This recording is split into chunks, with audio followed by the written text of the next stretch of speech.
All right. Hello, and welcome to Stasis Pod, the Transformers Robots in Disguise podcast. I'm Rob. I'm Jen. And I'll have a knockdown. What do you guys want to drink? And yes, we are suffering this week. We are suffering from Minicon madness, which was also apparently the drink.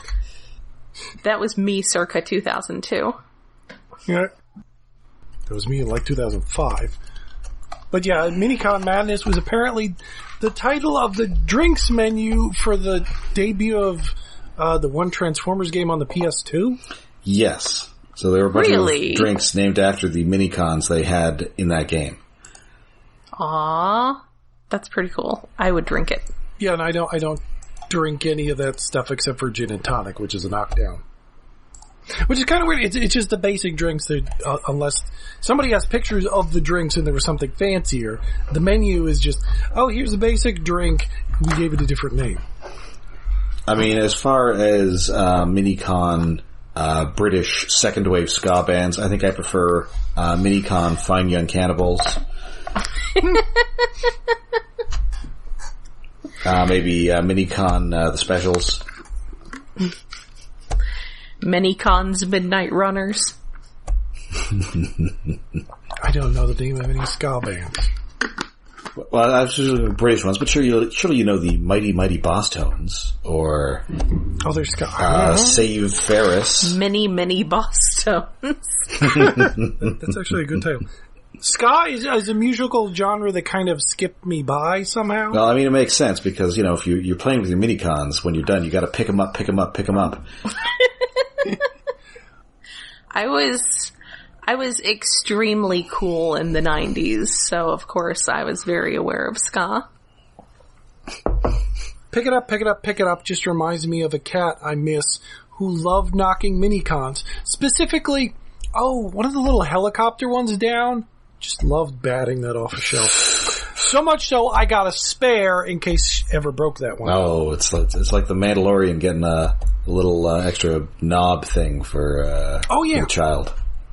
Yeah. So yeah, this is the fifth and penultimate episode of our little mini series here.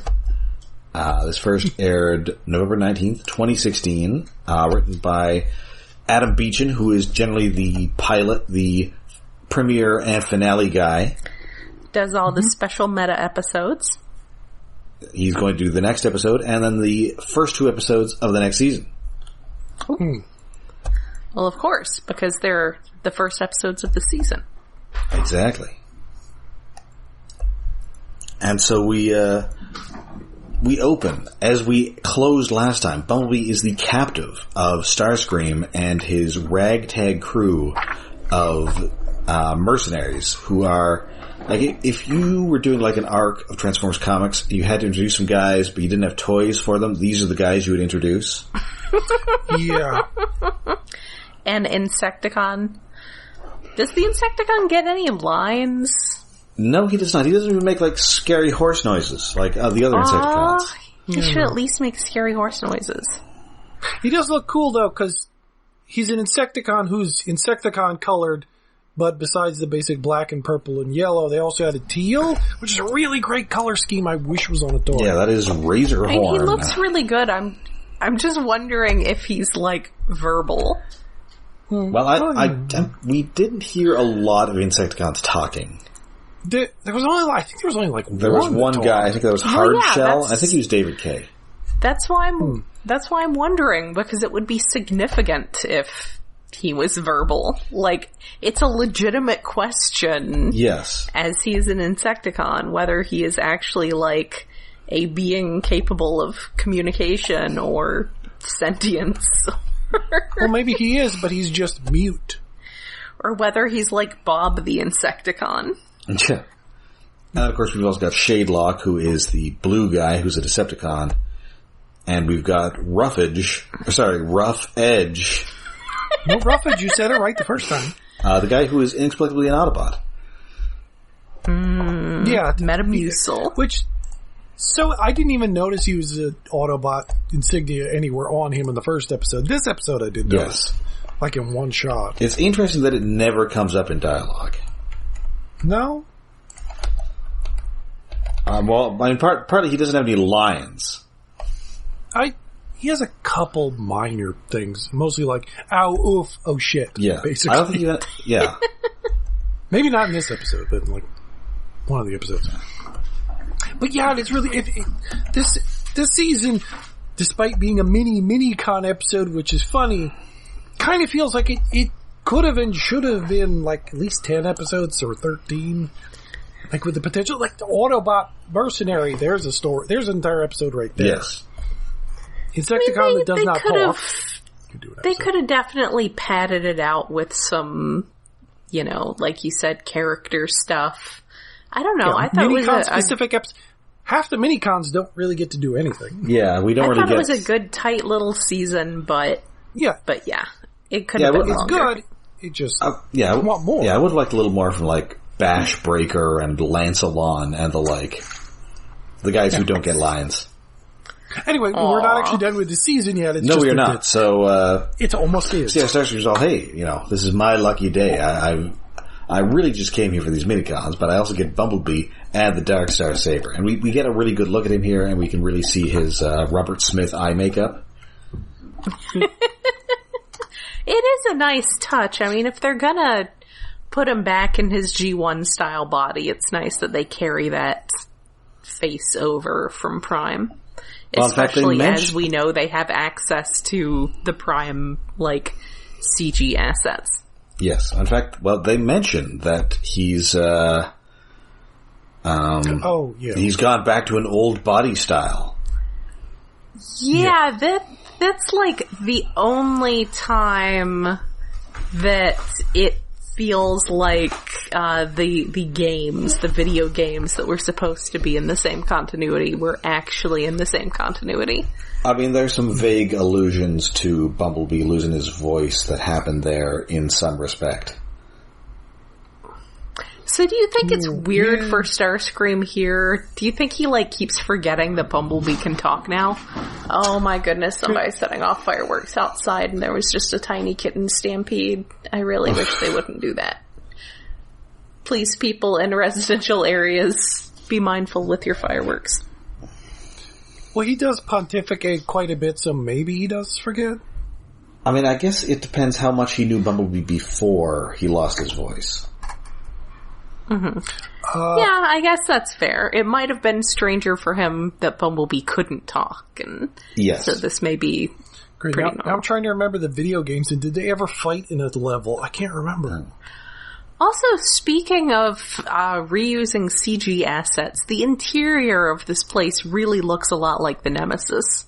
Yes, and also the exterior of it. It definitely it is not the Nemesis, but it definitely has some similar design cues.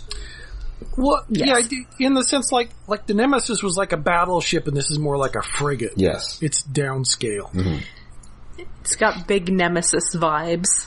Yeah. We stan an evil battleship. The front end kind of looks like a giant, wicked smile. Yeah.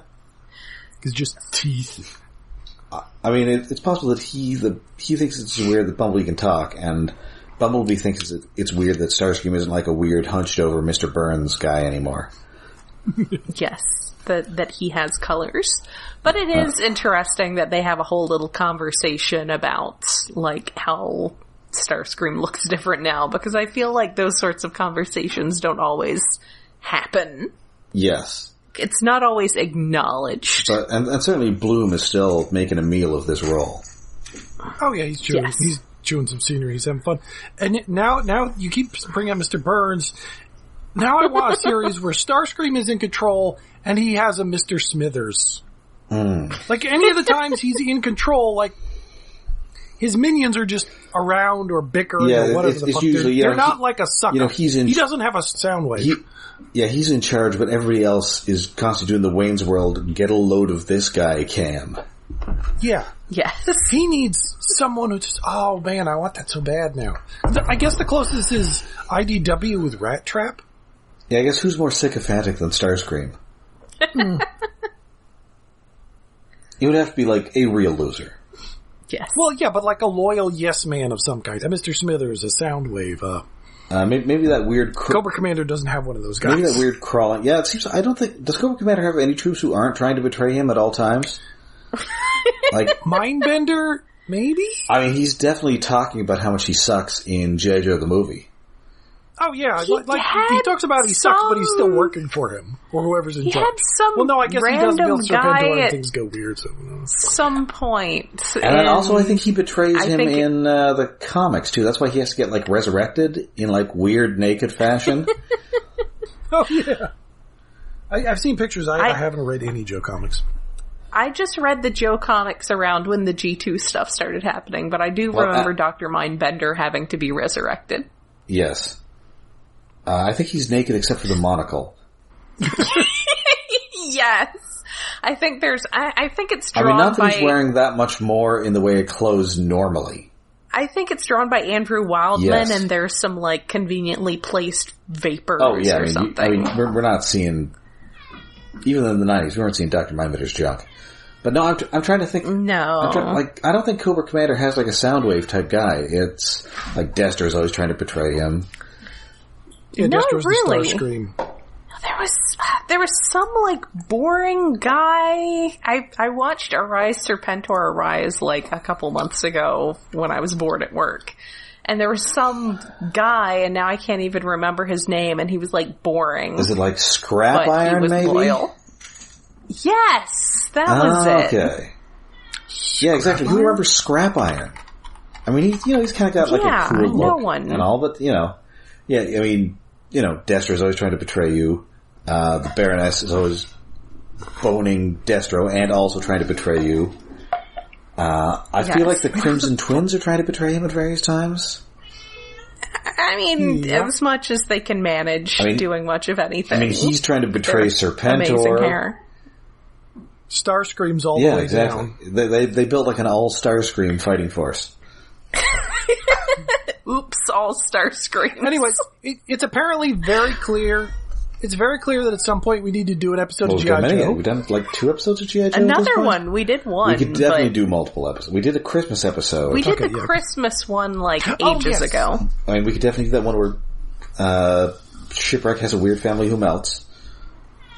Yes! Oh, the classic. Wasn't that a 2-parter? That was a 2-parter. Or the one where he falls in love with like a gill woman. What? That is connected, in fact. There's continuity there. Wow. I think those might have both been when he wakes up in the idyllic little town that he's allegedly retired to, he's married to the gill woman. Is she still a gill woman? No, they fixed her. Except she's not really, because she's actually like just a synthoid. Right. What? But they say they fixed her. I mean, there's the one where Destro has Cthulhu in his basement. Oh, yes. I love that one. Yes. I mean, at some point it's... And it turns out he's like Lady J's like cousin or something. Yeah, I think he also spends much of that episode in like a negligee. Yes, which gets progressively more torn. There's a reason I remember that episode. I assumed it was the Lovecraftian themes. That's half of it. G.I. Joe is so and great. And is that also the one where there's the gag? It's so great. Where like Destro reads like some evil incantation, and it turns out it's it's the actor's voice run backwards, but he's actually saying that anybody who listens to this backwards is a real loser and has too much time on their hands. Because there's a whole backmasking controversy thing in the 80s. Yes. Anyway, so... Yeah, I don't remember that, but that sounds great. So this episode, which does not have G.I. Joe in it...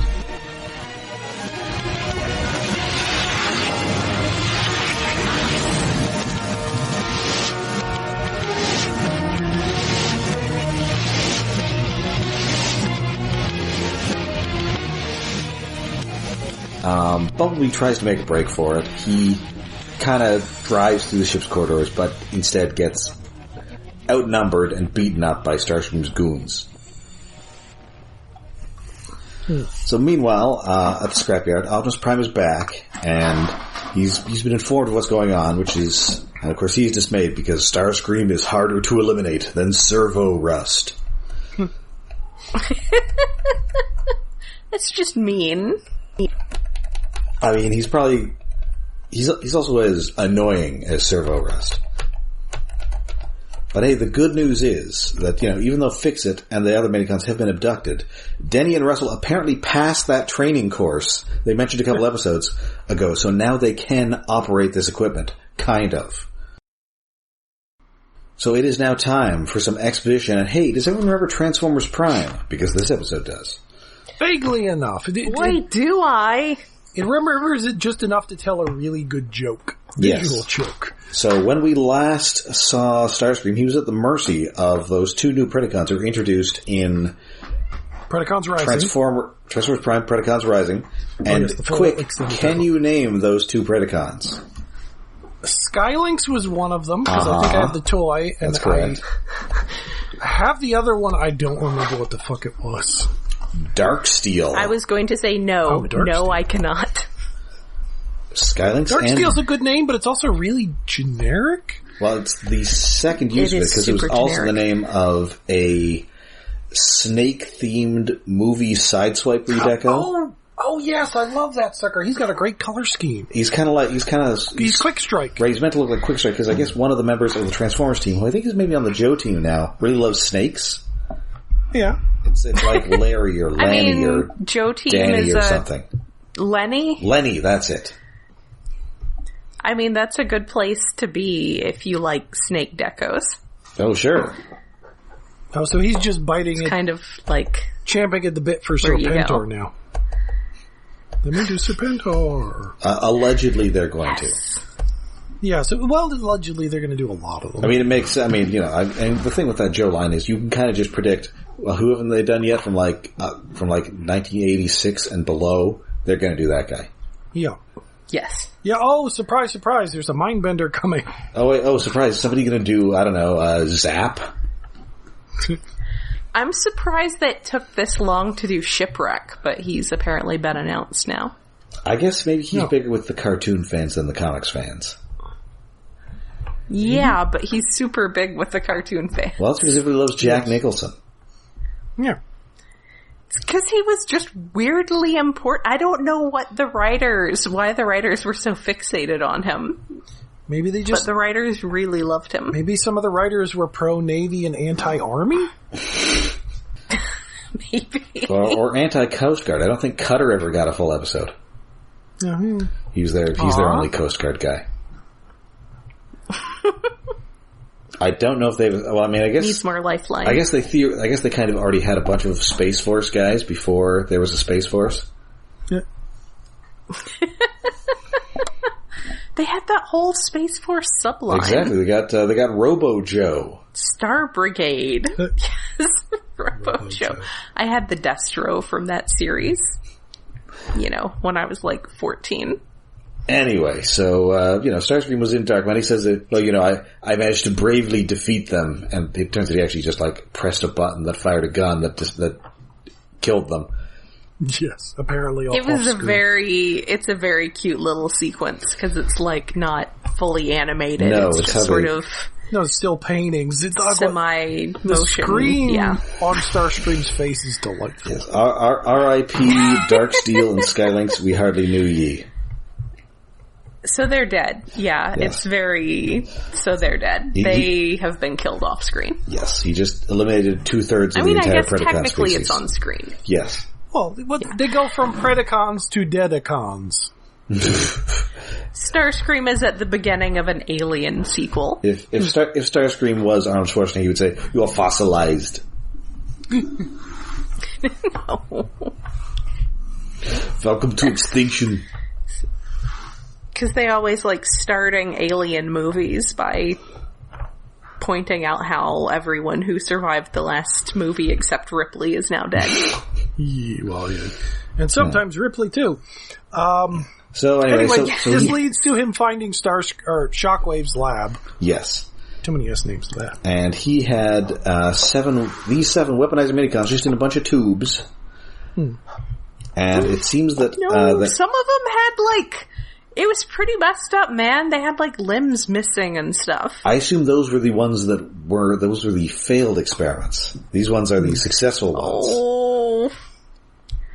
Oof. Also, he says that they were They were taken and experimented on in their youth, which once again, like, I feel like we never see adult minicons. Well, I think the ones here are adults. Like that Steve Bloom bird guy is just, hey, it's me, Steve Bloom. The bird very much sounds like he's in his 50s. I'm a very small bird. Yes. Oh, that's fair. Whereas a lot of the other ones kind of have like weird little kid voices.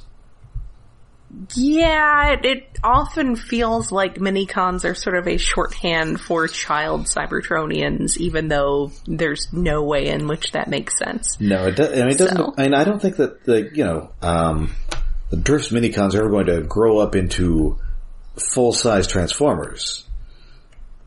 Right, but they may grow up into responsible members of society. Yes. So anyway, it turns out that if you put all these minicons on the Infinity Gauntlet and use them all at the same time, you get ultimate power. Well, yeah, no, it's definitely totally not the Infinity Gems. There's 7 of them, not 6. This is true. Although, and you just attach them directly to you. You don't have to put them on some other sort of accessory. Although, if you going by the Avengers Ultraverse crossover of the mid-90s, there is a 7th Infinity Gem. Of course, the Nemesis Gem. What color is it? Indigo? I think it was indigo. Haha. That sounds stupid. The 90s were stupid, and I regret living in them. I mean, it involved the Ultraverse, so it was pretty stupid. Of all the weird rewrites and recontextualizations that comic books have done, especially recently, adding a 7th Infinity Gem isn't the worst. Now, if there were, 7 more anti-Infinity Gems, that would be dumb as fuck. Well, there's also something that showed up in the... in a Howard the Duck comic, the Abundant Glove. That's Howard the Duck. That's fine. That's brand Ech. Anyway, so the Autobots are splitting up to look for the these minicons, and indeed, Sideswipe and Strongarm do find Tricerashot and Lancelot, and somehow do not just have carbon rods held in their hands or rocks or something. Tying their fists shut. You'd think. You would think they would learn, but no, these two don't learn. No. So indeed they get mind controlled. Grimlock finds them. He quickly gets beaten up by the minicons and his teammates. First he asks, are we all friends now? No, we're not friends. Even though he's kind of got a love-hate thing going on with Tricerashot because of dino powers. Aww.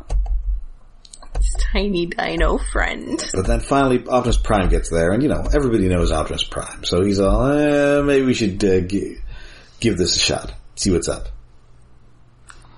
So back on... We've heard of you. You had a show named after you. Yeah, so we cut back to Starscream's ship. I did forget to mention that at one point Starscream refers to the minicons as clever little toasters. Yes. And also, he's having a little trouble with his Dark Star Saber as he is not 100% worthy. No. He can lift it, but not 100%. Not evil? Does that just mean he's, not evil enough? This is possible. I mean, I think it's a... what? Patterned What's up required to be worthy? I think maybe you at least you just have to be, maybe... Evil. I don't know about evil. I mean, this should be because he's pretty evil in this. He's trying to enslave these tiny little guys. Wasn't Megatron drinking straight dark energon before he got the sword? This is true. And he also cut off a guy's arm and grafted it to himself. Wait, was it a guy or was it Solus Prime? Well, no, because Solus Prime's a lady. No, I think it was supposed to be a bad guy Prime. I vaguely remember, like the Liege Maximo. Sentinel Prime. No, I could have sworn it was Solus's arm. I definitely remember if it was a lady arm. I think it was because I think he needed it to forge the sword. Or no. He needed it to. And only a Prime can use the Forge of Solus Prime, but not specifically Solus Prime. So it was not. And also, I think it was probably Sentinel. You may have had Sentinel Prime, but definitely not. Otherwise, I would have definitely made more references to the movie All of Me.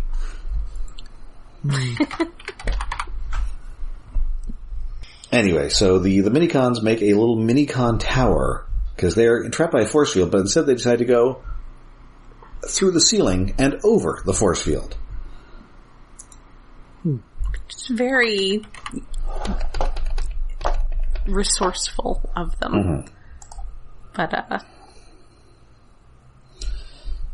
So we cut back to these Minicons who are explaining that, we were found by Starscream and we didn't want to serve him, so we escaped with the scavengers. And unfortunately, if we'd known they were going to Earth, we would have said no, because Earth is the second most common destination for Cybertronians. Yeah. God dang! No, the wiki doesn't say which Prime. Fuck! I could have.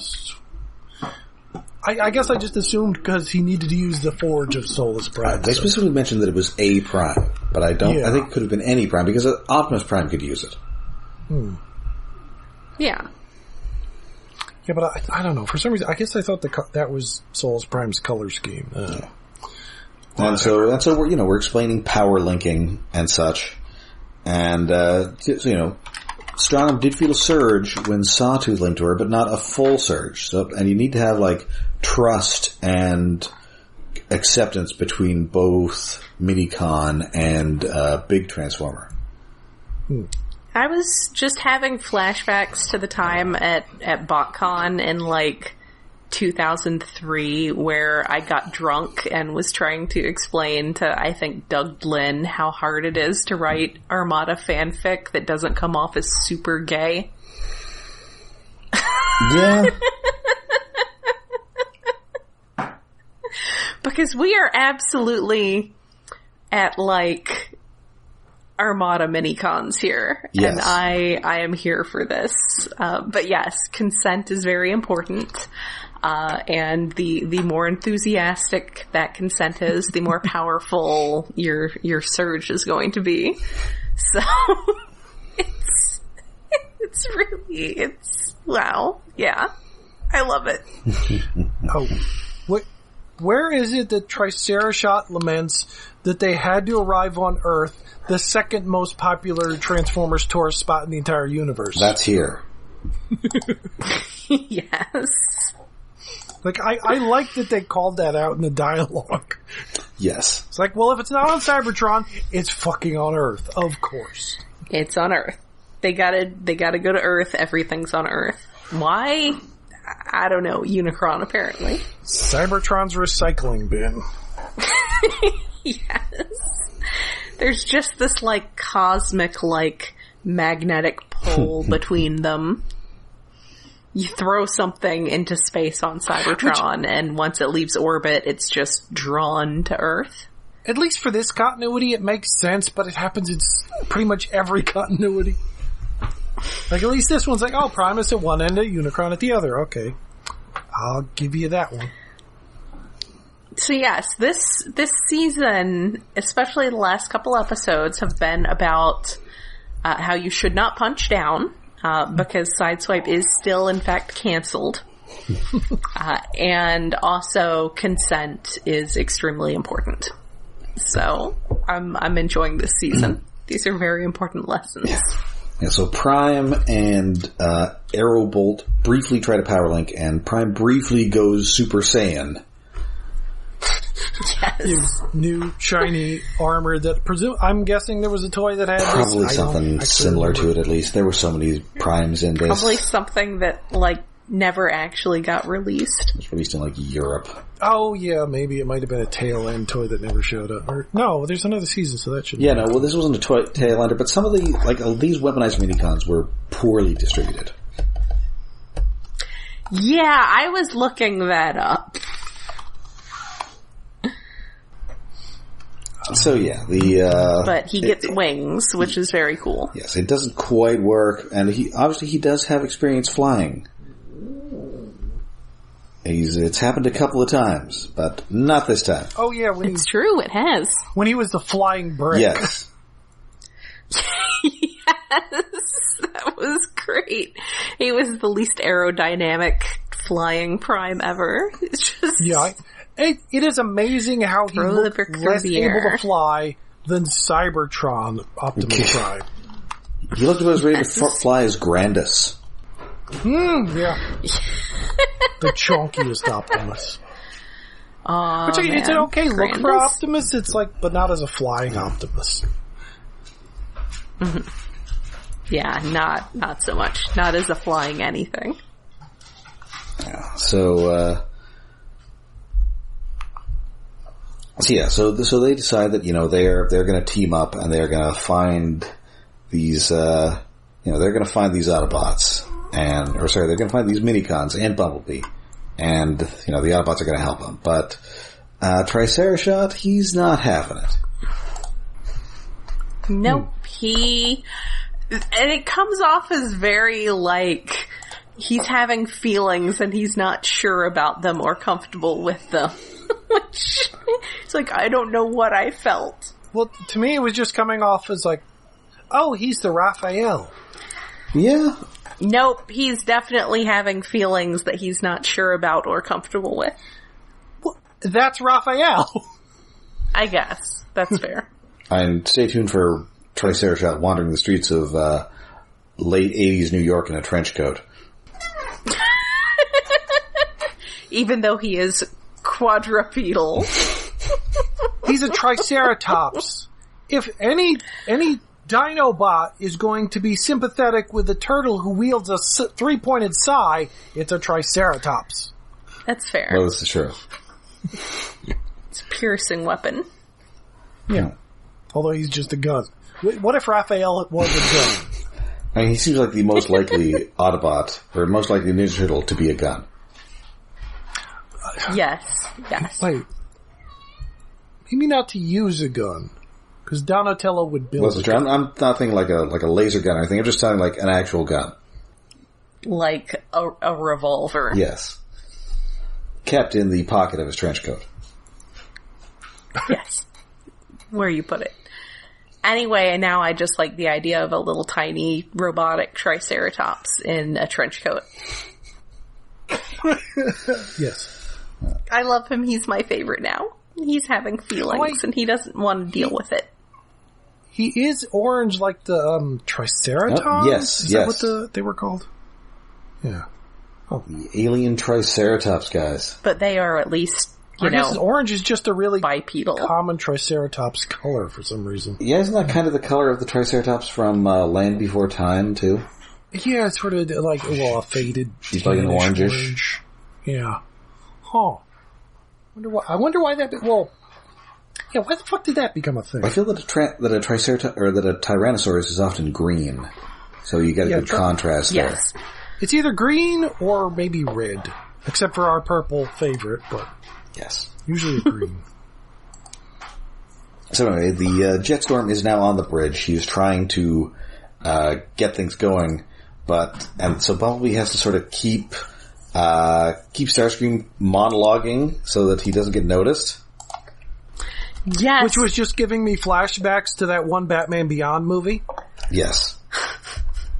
So yeah, taunt the Joker. Make him laugh. And then he doesn't. Oh man, this is such a great bit. And of course Starscream's really obsessed with getting revenge on Megatron. Yes. Everybody's talking about Megatron in this series, but he never actually turns up. No, which is good, I guess. The specter of him hovering over everything else. Mm-hmm. The ominous shark-toothed shadow of Megatron is more interesting than Megatron is a lot of the time anyway. I mean, Megatron takes up a lot of oxygen, as we see whenever Prime shows up on the show. Yes. Yeah, so Starscream being obsessed with him is great, and Bumblebee is Will-Friedling at him delightfully. Yes. Yes. Just distracting him. Starscream is so easy to manipulate. That's the great thing about him. It's you need to beat him. All you have to do is just like play to his insecurities or I mean, that's really what he's doing here, is just picking on him. And he will absolutely not be the bigger man. He is going to absolutely fall into your trap. Yes, but this Starscream has learned from his past mistakes. He just can't entirely break his personality if you keep annoying him. Yes. Like, eventually he is going to fall back into his old ways, but he's trying not to. It's great. So, meanwhile, remember the scavengers? They're back. Yes. Yay! And they've also found a bunch of weird crap that Transformers have left here in the past. Well, yeah. I wonder if any of these commit war crimes. I mean, there's like a thing that shoots like crazy energy buzzsaws that make things explode. Yeah. There's like a force field that thing. Seem pretty bad. The force field bubbler that the lobster has, of course. There's a big net thing. And then, sadly, none of them scramble your brain. And then Scattershot none of them apparently, are like world destroying. And Scattershot Scatter Spike apparently just has knives, and she's just going to stab Sideswipe. Oh, that's fair. Well, the crab also has a knife. Crab with a knife again. Yes. Knife crab. It's like one of those Killer Crabs paperback covers. Where the crab has like a ceremonial sacrificial knife. Yes. All worship the crab. A Guy N. Smith classic. Mm-hmm. So, the scavengers obviously want these minicons back. And so, there's a big fight. This fight is, I think this is a very well-directed fight. There's a lot of cool stuff going on. Especially, I like that Paralon gets smacked around a lot, and his tail sort of wiggles around in a aesthetically pleasing fashion. In a satisfying manner. But of course, the minicons assist the Autobots by power linking with them, and that provides enough of a surge that Starscream is now able to track them. Yeah, because he's had trouble trying to find him. He was triangulating all kinds of nonsense. But when they power, like, hey, there's a Spike, I can find him. I appreciate. Ding, ding, ding, ding, ding. I appreciate how this miniseries really it's juggling a lot of balls, but it keeps them in the air. Yeah. Like you've got basically 4 disparate factions of guys. Mm-hmm. Because you've got the Autobots, you've got the Scavengers, you've got the Minicons, and you've got Starscream's gang of mercenaries. Yeah. And they all sort of want different things. And they all sort of keep them separate without them sort of just jumbling into a big fight. Yeah. It definitely, it's like I said, it's a pretty good, tight season. Mm-hmm. It doesn't get, like, all over the place. What the heck? Like, I was just aimlessly clicking Discord in the background, and literally that cover of the crab books we were talking about just showed up in another Discord. Ha! The hell? Crabitalism? Like, crab's the human sacrifice. The crab with the little dagger. Crabitalism. Crabitalism. All will become crab. And so most of the scavengers do indeed get their asses kicked, up to the point when Clawtrap uses this big net cannon, nets up the Autobots, but before he can shoot a net at the Minicons, Starscream ship comes and just beams them up. And, so Starscream, of course... Well, beams most of them up. 6 of them up. Yeah. He did not quite collect them all. Almost. And that is where the episode ends. He's got one missing from his collection. That's right. So, I enjoyed this episode a lot. It really sort of puts the pieces together. It gives us a little Transformers Prime history, which I apprecited. Yeah. Yeah, it's nice to call I like when they acknowledge the continuity there. I like Tricerashot a lot, being like, he's gonna be a loner, and also, again, he is Robbie Wrist, he is Wiz from Kid Video, so I'm already positively inclined towards him, but then he's also making character decisions that I enjoy. Yeah, he's given the most to do. He's Robbie Wrist, and he's a cool Triceratops. Like, he is the best little mini-con. He's the best boy. He's got all the stuff going on. He's the best baby. Shark's got a little bit going on. The bird is your basic splinter of the group. Yes. That's nice. Also, the toy was unreleased in the US and saw release in various European and Asian markets. So, R.I.P. me. Yeah, trying to get one of those. Alas. Shoot, I had a thought. Where to go? Boop. Yeah, this is good. It's exciting. I wish there was more of this little season. But I guess the fact that it's really short makes it the best of this show. Yes. Yeah, I think it's a real good little arc. It's a good story arc. Yeah. I remember the other thing. I love painted flashbacks. Like, it's one of those things I love in Sentai so much. About like, here's shit that happened on a planet centuries ago where the bad guys destroyed it, and it's all painted, or at least in old Sentai it was. It was like, using it here, it's so good. However, it does make me sad when characters are disposed of in painted flashbacks. Yes. R.I.P. those two Predacons. Killing them off screen does kind of suck, but where else are you going to use them? I don't know. Fanfic. And it's not like they had... I guess they only lived in fanfic because they didn't have much to do in the movie miniseries thing. Mm-hmm. It was just like, hey, Pretty King has some friends. All right. So he has a posse. Oh, no, he doesn't have friends anymore. Pretty King has a posse. Oh, no, my posse. They're dead. R.I.P. Alright, so that now brings us to David's Tokusatsu Corner. Yes, time for another digression with this week on Gosei Sentai Die Ranger, a straight line to mommy? Uh-oh. Mommy? Yeah, it's about Ko's mom again, kind of. And Ko has apparently been sleeping in a cave. Sure. Except when he comes out to be the White Ranger, he spends his entire episode napping in a cave. Anyway, previously on Die Ranger, because plot is happening, there was a previously on.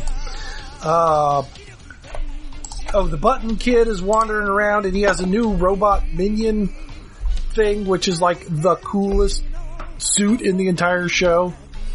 What the fuck was it even called? In the subtitles, it's called Thunderbolt, but in the actual name is... What the fuck is the name? Something in Japanese. Anyway,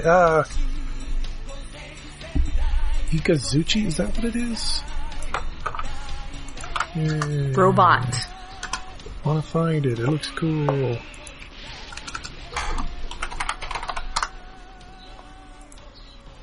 What, it's named after a warship, I guess? What the... Oh, fuck. Japan. It looks awesome. And it's used multiple times in Power Rangers because I think eventually they repainted it green when it was originally blue and used it as a different monster or something.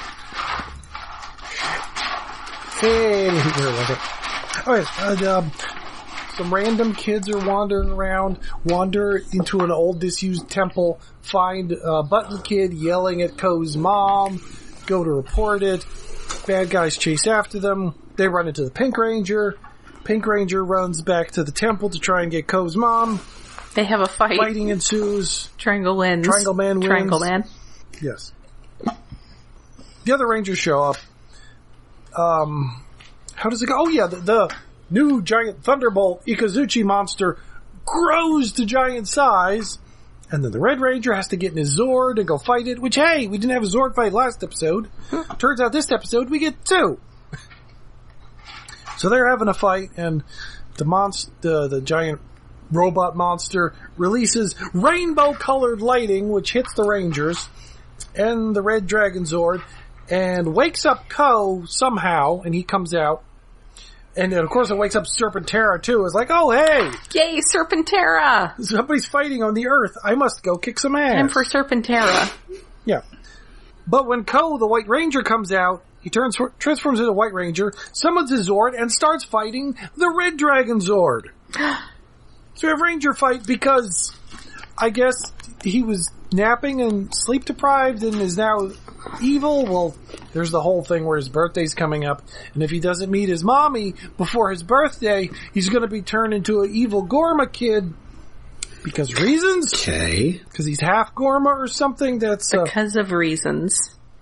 Another, well, it has to happen for the plot to happen thing. Anyway, the giant Cyclops robot monster goes away. Red and White fight. There's an ending to that fight, I guess, because Serpentera shows up, and everybody's like, no. But then Serpentera also takes a nap, while Ko's back in the cave taking a nap. Just Serpentera standing in town with his eyes closed. Okay, fine. I guess I'll come help. Whatever. Oh, I keep not mentioning it because it happens almost every episode. When there's a giant robot fight or lots of fighting, a knockoff of the Star Wars Imperial March plays. I may not have mentioned this since the beginning of talking about this show, but nice. It keeps happening. Mm-hmm. Like, it's not exactly, but it starts exactly like the Imperial March and just sort of wanders off. Granted, this is from... Gets distracted and goes somewhere else. No, this is from 93. I forgot it was that one. Oh. It's 93, so it's well after Star Wars was a thing. Maybe it was so long after they figured it out, nobody will remember this. It's not like they're going to come up with any more of these movies. Well, yeah. Star Wars is over. That's right. Meanwhile, the evil Emperor of the Gorma is in his floating upside-down pyramid castle, knitting a sweater for Button Kid. Okay. Oh.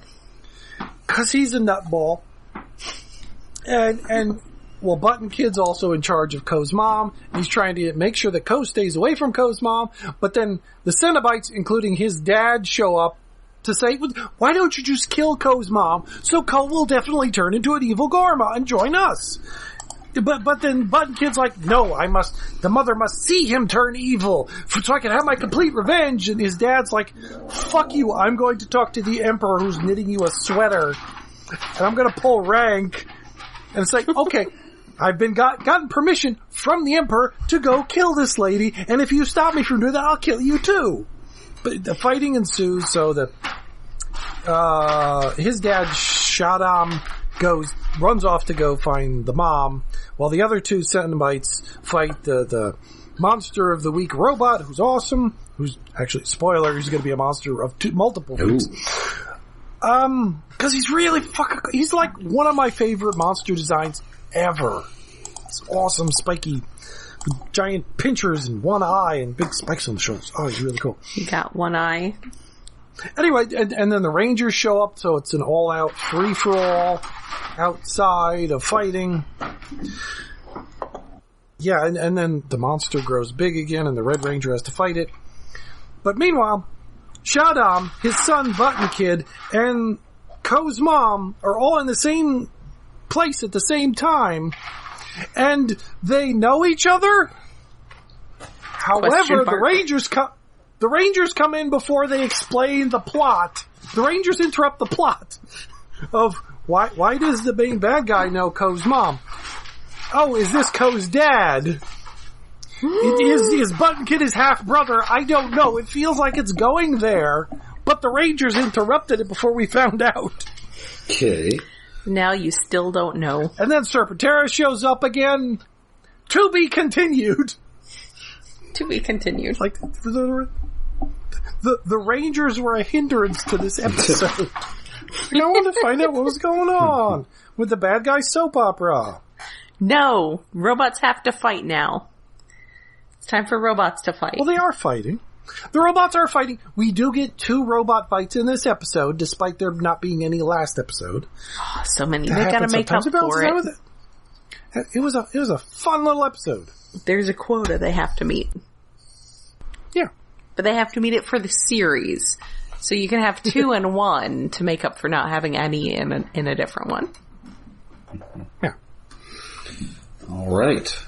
So that does it for us for this week. We will be back next week with more Robots in Disguise with the conclusion of this mini-series.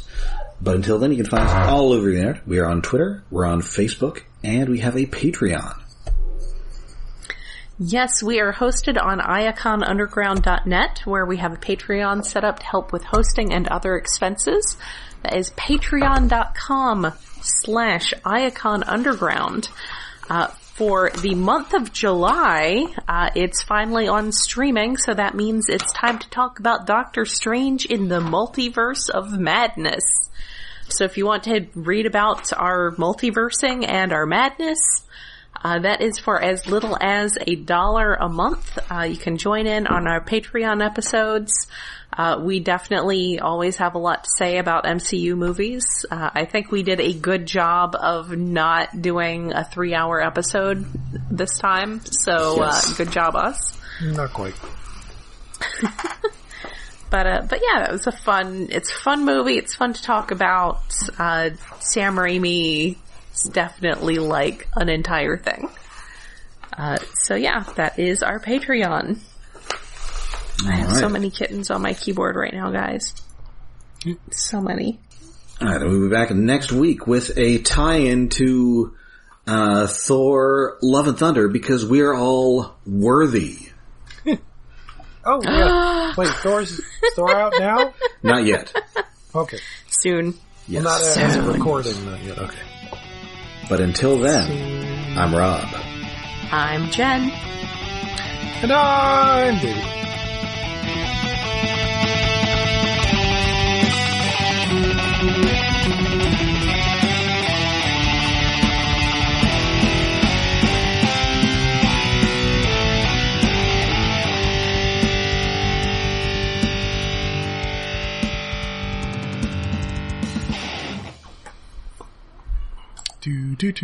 Can you hear me? We heard you for a sec Can you hear me there. okay? You're kind of quiet. Wait a second. Oh, no, now you're better. Now I'm better? Okay. Yes, I think you're good. I don't know. I think one of the kittens, accidentally wiggled my USB cord. Oh dear. But I had a brief break in recording there, but it's now continuing, so hopefully that doesn't cause any problems. You may have to sync mine separately at that point or something. I'm sorry. That's fine. I have to do that sometimes. Sometimes we get desynced and I don't know why. Oh. Somebody's lagging and I'm not sure which one of us it is because it seems to change. Because computers. Okay. Because Canadian internet. Everyone is Something. Who knows? settling down now. Taffy is meowing at the door. I should probably let her in. Okay. But go ahead. I can hear you properly now because also I couldn't hear you guys properly during that. So. Oh. Okay, alright, so